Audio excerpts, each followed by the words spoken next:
Bismillahirrahmanirrahim. Kembali lagi bersama kami dalam pembahasan hak kekayaan intelektual, yang mana tadi kita sudah membahas pengertian hak kekayaan intelektual, juga ada pengertian hak kita. Untuk selanjutnya kita masuk ke pembahasan bagaimana sih hukum pajak dan bagaimana hukum-hukumnya, misalnya menurut pemerintah atau menurut pandangan Islam itu sendiri. Yang pertama mungkin mengenai hukum membaca hak cipta, bagaimana hukumnya. Baik, bismillahirrahmanirrahim. Teman-teman yang berbahagia dimanapun berada, berbicara mengenai hukum ataupun membajak hak cipta, maka sebenarnya ini terjadi interaksi antara pihak pemegang hak cipta dengan penikmat penciptanya, gitu, yang menciptakan dan kita yang menikmatinya, gitu. Nah itu ya. Misalkan gini ya, contohlah musik misalkan. Nah musik ini kan ada pemegang hak ciptanya kan. Nah kita sebagai yang menikmati penciptaannya, gitu. Nah maka sering Anda bekerja sama dengan industri misalkan yang memanfaatkan hak cipta musiknya, kemudian buku dengan Gramedia ataupun yang lainnya. Tetapi terkadang interaksi tersebut tidak selalu berjalan dengan mulus, tidak selalu berjalan dengan lancar. Pasti ada crash ataupun gesekan-gesekan dari keduanya. Nah itu. Nah maka muncullah aturan hukum-hukum yang ada di bidang hak cipta ini, yang mana pada dasarnya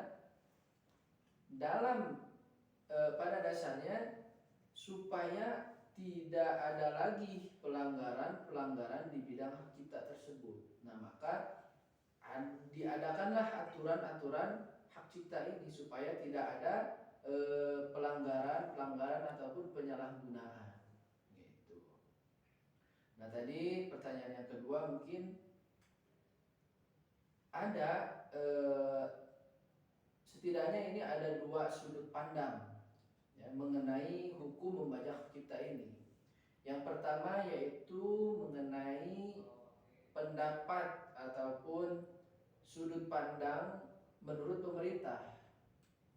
Kemudian yang kedua menurut sudut pandang dalam ajaran Islam ataupun pandangan Islam. Kita bahas satu-satu terkait sudut pandang ini. Yang pertama yaitu menurut pemerintah. Menurut pemerintah, apabila terjadi pelanggaran hak cipta, nah ini dapat diselesaikan dari segi pidananya terlebih dahulu, maka tidak menutup kemungkinan pihak korban akan menyelesaikannya dari segi perdatanya juga, gitu.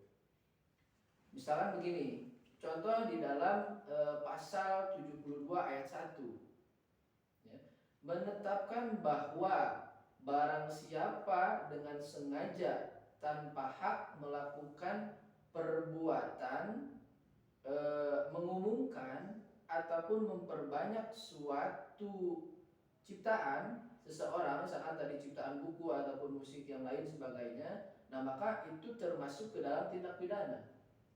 Nah maka hukumnya misalkan penjara 1 bulan, nah dengan denda misalkan 1 juta rupiah, gitu. Nah itu contoh daripada menurut pemerintah, gitu ya. Kemudian maka pemerintah mengatur terkait hak cipta ini dalam Undang-Undang Nomor 19 Tahun 2002. Gitu. Wah udah lama, mungkin saya juga baru umur 2 tahun, pemerintah udah bikin ini, gitu. Nah maka terkait gugatan perdata terhadap sengketa hak cipta ini didasarkan pada asumsi bahwa pengambilan hak cipta tanpa izin dari pemiliknya ini, maka pasal yang diambil yaitu pasal 1365 kalau nggak salah, 1365 KUHP tentang perbuatan melawan hukum. Nah, di situ dikatakan bahwasanya setiap perbuatan melawan hukum yang oleh karenanya menimbulkan kerugian pada orang lain mewajibkan orang itu mengganti kerugiannya. Nah, itu menurut pandangan pemerintah. Kemudian yang kedua yaitu menurut pandangan Islam. Ya. Menurut pandangan Islam bahwasanya kalau kita merenungi, mentadaburi dari surah Al-Maidah ayat 38 yang berbunyi Bismillahirrahmanirrahim, wassariqu wassariqatu faqta'u aydiyahuma jazaa'an bima kasaba nakalam minallah. Nah, di situ diartikan, adapun orang laki-laki maupun perempuan yang mencuri. Nah, mencuri ini hal sama halnya dengan kita membajak hak cipta, gitu ya. Maka potonglah tangan keduanya sebagai balasan atas perbuatan yang mereka lakukan. Untuk apa? Ini sebagai siksaan dari Allah Subhanahu wa taala. Maka Allah Maha Perkasa lagi Maha Bijaksana. Maka teman-teman semuanya yang dirahmati oleh Allah dimanapun berada, maka terkait dengan ini diperkuat lagi dengan hadis Nabi Muhammad SAW dengan sabdanya, demi Allah, kalau sekiranya Fatimah binti Muhammad yang mencuri, pasti akan terpotong tangannya. Nah, ini hadis sahih ya, diriwayatkan oleh Bukhari. Tuh. Maka ketegasan aturan-aturan mengenai mencuri ini menunjukkan bahwasanya pengakuan Islam mengenai hak milik yang harus dihormati, yang harus dihargai, yang harus dijaga hak ciptanya oleh setiap orang. Karena hak cipta ini merupakan hak milik pribadi, ya, bukan milik universal, tapi milik individu pribadi. Maka agama melarang orang yang tidak berhak memfotokopinya, kemudian membajaknya dan lain sebagainya, baik untuk kepentingan pribadi maupun untuk kepentingan bisnis. Nah, itu terkait pandangan pemerintah, kemudian pandangan Islam. Kemudian yang terakhir dari pembahasan poin hukum membajak hak cipta ini, ada dalil syar'i yang terkait pelanggaran hak cipta ini, yaitu wala ta'kulu amwalakum bil batil. Janganlah sebagian kamu memakan harta sebagian yang lain dengan jalan batil. Maka diperkuat dengan hadis Nabi, tidak halal harta milik seseorang muslim kecuali dengan kerelaan hatinya. Nah, itu ahli ataupun teman-teman semuanya tentang mengenai hukum membajak hak cipta. Oke, itu dia tadi. Dari penjelasan tersebut kita mungkin bisa mengambil kesimpulan bahwa baik dari pemerintah maupun dari pandangan Islam itu sama-sama tidak memperbolehkan seorang untuk membajak hak cipta daripada orang lain.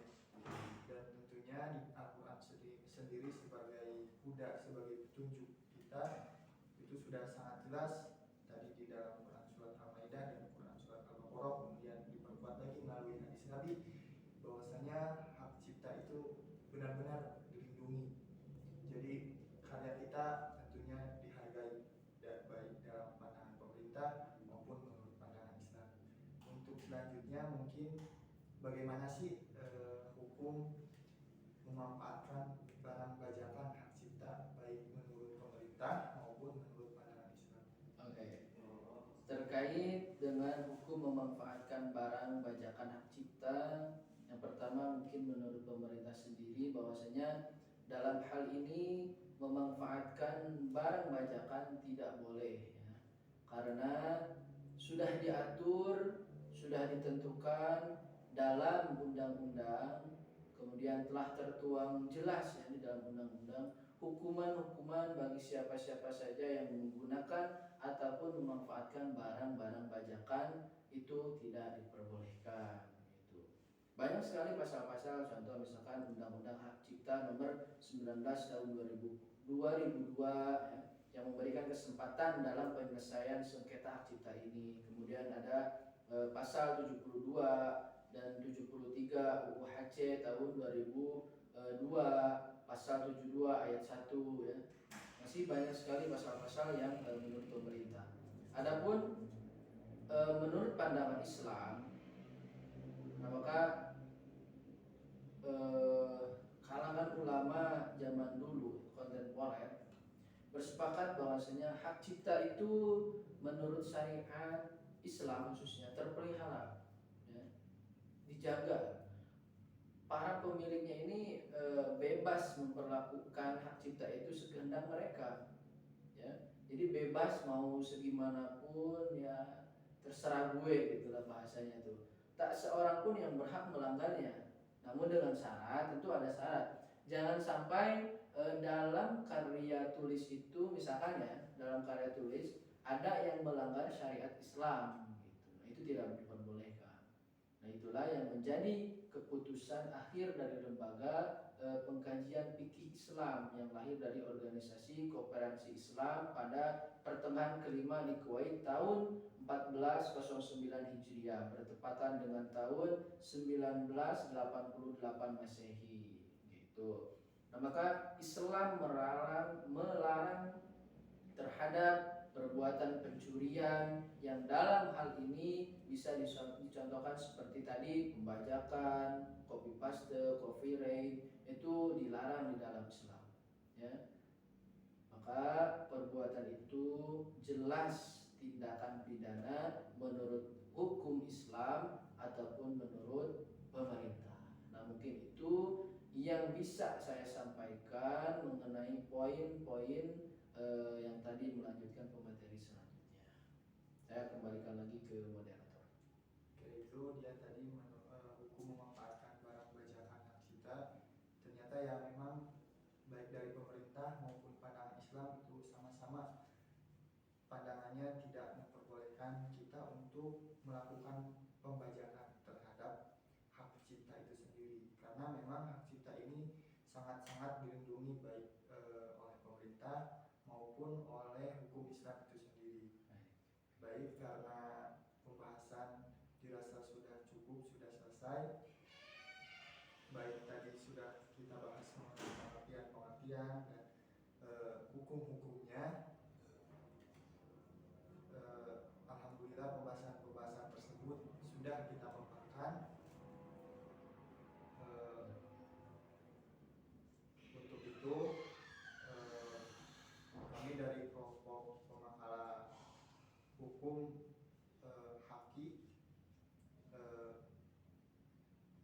menyampaikan ucapan terima kasih kepada Ustaz Hidayat LCMH sebagai dosen pengampu, juga kepada teman-teman semua yang mungkin sudah menyimak video kami. Kemudian kami ucapkan terima kasih kepada Ustaz Hidayat LCMH yang mungkin nantinya memberikan tambahan ataupun masukan kepada kami, dan kepada teman-teman juga kami tunggu di sesi diskusi untuk bisa kita sama-sama membedah lagi mengenai hak kekayaan intelektual itu sendiri. Baik, mungkin cukup sekian dari